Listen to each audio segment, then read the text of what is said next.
No nosso Novamente de hoje, nós retomamos a nossa conversa a respeito de Efésios. Vamos fazer uma rápida introdução, eu geralmente faço isso, e hoje preciso fazer porque nós chegamos num capítulo muito importante. Tudo é importante, ok? Mas agora, Paulo, ele continua falando sobre transformação de caráter que leva à transformação de relacionamentos. Eu sei que às vezes é difícil num formato como o nosso, em que um vídeo é feito por dia, percebermos uma sequência. Mas se você um dia tiver paciência e escutar e assistir ou escutar todos os vídeos que nós fizemos, você perceberá a lógica do livro. Não é? Óbvio que tem uma lógica, uma construção muito bem feita por Paulo, e ao chegar nesse ponto é o que o Paulo está fazendo.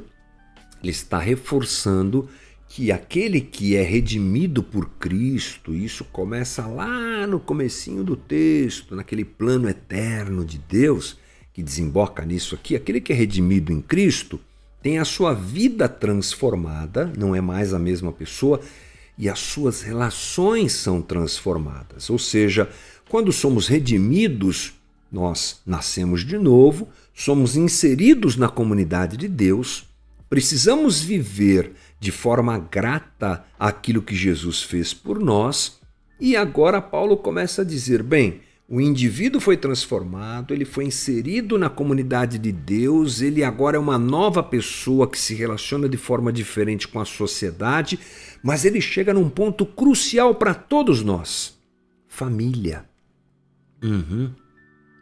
Nossas relações familiares também são transformadas ou deveriam ser transformadas a partir da nossa redenção. Não somos mais as mesmas pessoas. Não reagimos mais como reagiríamos. Não vivemos mais como vivíamos. Agora somos nova criação.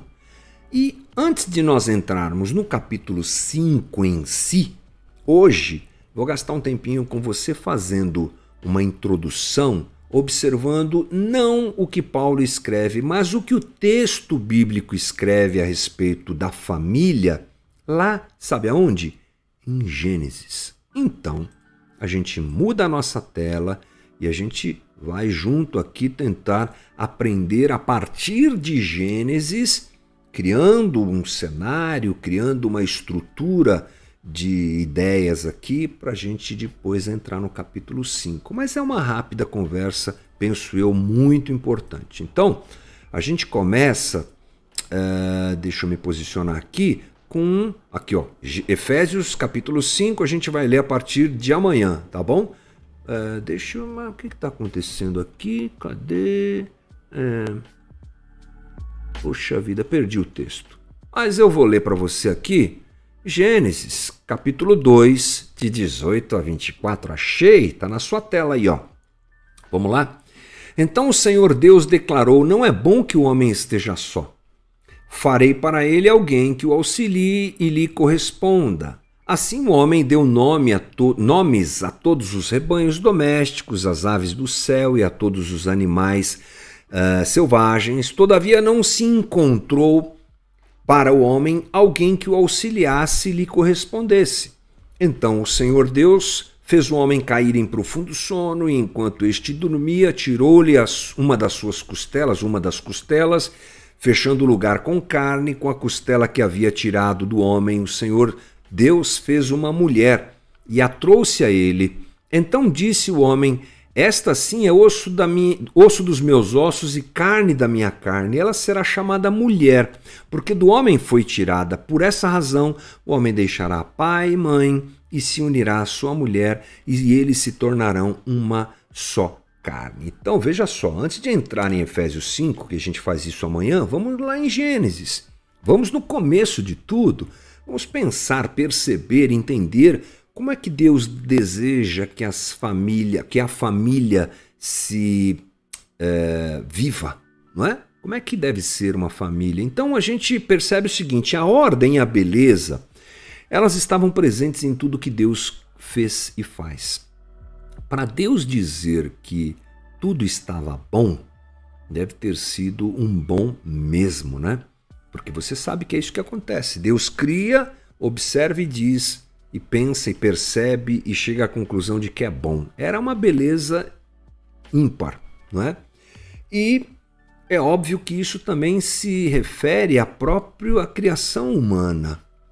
Todo ser humano é criado com um valor intrínseco, com um valor inerente ao ser humano, porque todos somos imagem e semelhança de Deus. Gênesis 1:26, o que é que nos diz? Então disse Deus, façamos o homem à nossa imagem, conforme a nossa semelhança. Isso já abre a nós o entendimento de que ao criar o homem e a mulher, Deus já estabelece a relação que ambos teriam.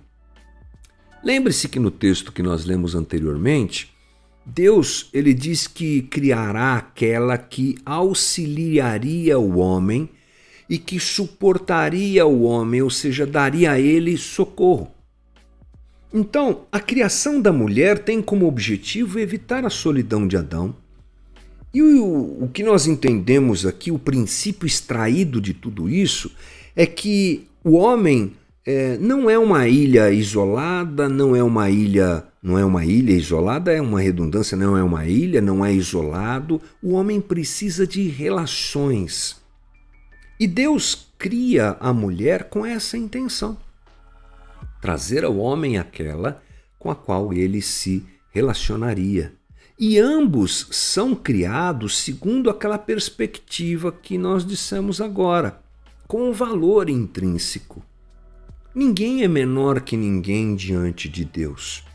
O homem tem o seu valor e a mulher tem o seu valor como seres criados por Deus.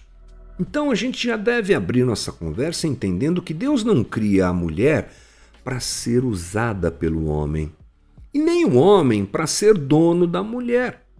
É bom a gente abrir essa conversa em tempos de machismo que aparece, porque o machismo sempre esteve por aí. O feminicídio sempre foi praticado, desde sempre. É que agora a gente tem a internet, que acaba sendo um instrumento para expor e publicar toda a maldade humana. Há dias que eu dou uma passeada nos sites de notícia e eu não consigo ver todas, porque é maldade atrás de maldade, tragédia atrás de tragédia. É uma coisa impressionante. Então, nós partimos do entendimento de que Deus cria o homem e a mulher em igualdade e com a missão colocada a ambos de serem instrumentos de companheirismo e de suporte um ao outro. Existe, portanto, um equilíbrio na relação entre homem e mulher, e a partir daí que a gente deve construir o nosso entendimento do que Paulo, e amanhã nós entraremos nesse texto, diz. Eles possuem a mesma ontologia. Essa é uma palavra técnica da teologia, do estudo teológico, que tem a ver com ser, tem a ver com constituição. São constituídos da mesma forma, criados da mesma forma, mas têm ministérios diferentes, ações diferentes. São iguais, mas agem de forma diferente dentro da relação. Por exemplo, Gênesis 2,15 diz: o Senhor colocou o homem no jardim do Éden para cuidar dele e cultivá-lo. O que é que nós entendemos aqui? É que Deus dá atividades e ações ao homem, e aqui homem eu digo ser humano, como instrumento para cuidar, aliás, como instrumento não, como uma capacidade para o homem cuidar da criação. A gente chama isso de mandato cultural. Esse mandato cultural, ele realmente acentua essa relação entre o homem e a criação, o homem e aquilo que é dado por Deus a ele, para que ele, como regente dessa estrutura criada por Deus, cuide de tudo isso. Então veja só, Deus não cria o homem, e digo aqui homem e humanidade, e larga lá no Éden. Fiquem aí tranquilos, desfrutem da vida. Não, o homem ele recebe atribuições de um regente de tudo aquilo que Deus criou, de um cuidador de tudo aquilo que Deus criou.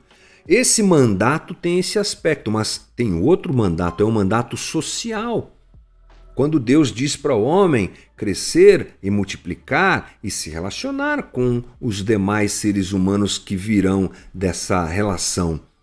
É um mandato social, é um mandato das relações humanas. E depois a gente tem o mandato espiritual. Ele é aquele que tem a ver com a comunhão e a obediência a Deus. Então, nós partimos também dessa ideia de que Deus não cria o homem para ficar lá, né, sem fazer nada.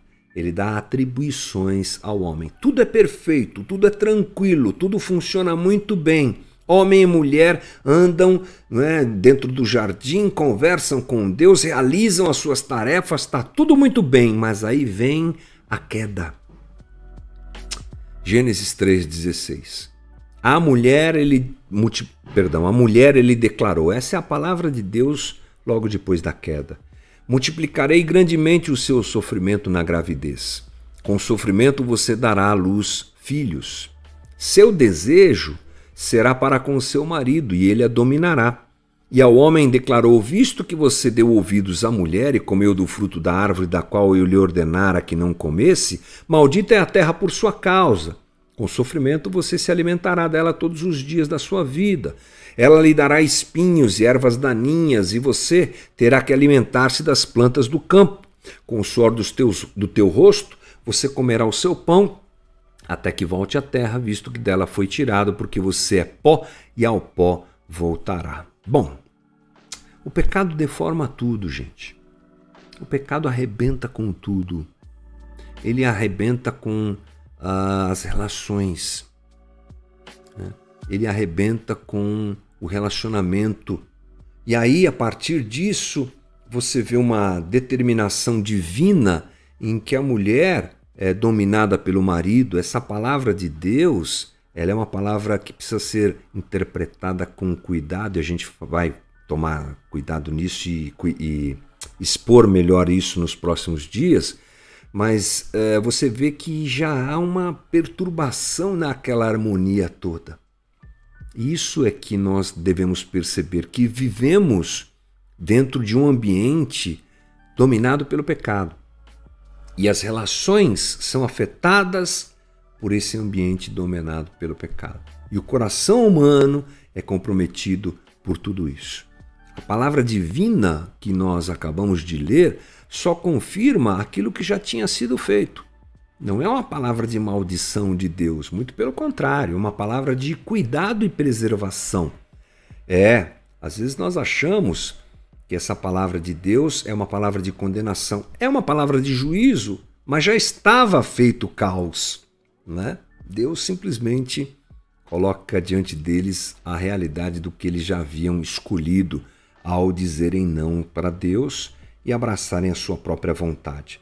Russell Champlin diz assim, muito significativamente, o autor do livro de Gênesis faz essa condição aparecer como resultado da queda do pecado. Todo domínio, ditadura que uma pessoa possa manter sobre outra deve ser tida como parte da desordem reinante e resultante do pecado. Portanto, esse machismo todo, esse desequilíbrio todo, é fruto do movimento que vivemos pós-queda. As relações estão hoje comprometidas e elas devem ser percebidas a partir disso. Por isso essa introdução é tão importante. A gente entra amanhã em Efésios 5, observando o que Paulo fala, o que Paulo ensina aos Efésios e a nós, família, mas partimos da ideia de que as relações estão prejudicadas pelo pecado. Como viver uma relação saudável, familiar, uma relação familiar saudável diante dessa realidade do pecado? É a partir disso que nós entramos amanhã para conversar. E o que eu acho relevante demais, já que às vezes sem isso a gente se confunde, se atrapalha e não entende o caminho proposto pelo texto bíblico. Então amanhã a gente se encontra aqui no mesmo horário para começarmos essa conversa de Efésios capítulo 5, a partir dessa leitura de que as relações eram perfeitas. Deus criou tudo perfeito. O homem escolheu se apartar de Deus, isso compromete tudo, inclusive as relações. Agora, elas podem ser reajustadas, porque Cristo nos dá essa condição, pela sua morte e ressurreição, pelo reino que já vem, né? Mas isso depende muito de transformação de corações e outras coisas mais que amanhã a gente vai conversar.